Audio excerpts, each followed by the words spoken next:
قدیر یه قطعه تاریخی نیست، یه نوع نگرشه. تو از حکومت چه توقعی داری؟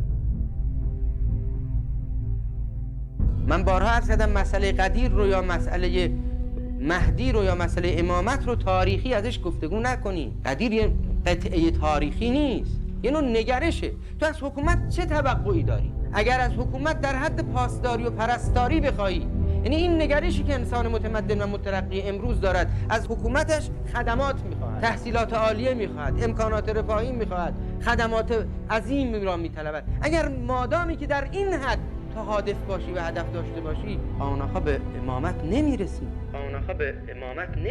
ولی وقتی که تو از حاکمت آموزش رو خواستی، میخوایی به تو بیاموزد که چگونه نگاه کنی، چگونه تخیل کنی، چگونه توهم کنی، چگونه تفکر کنی، چگونه زمینه‌های تربیتی رو فراهم کنی در خودت، چگونه سلوک کنی، با چه مرکبی از معرفت، از محبت، از عمل، از بلا، از عجز و اعتصام، با چه وسیله‌ای پرواز خودت را آغاز کنی. وقتی این مجموعه رو فهمیدی، متوجه میشی چه در تنهایی و چه در روابطت محتاج به ولی هستی، به اسوه‌ای هستی، به امام و جلوداری، چه در روابطت محتاج به اسوه‌ای هستی، به امام و جلوداری هستی.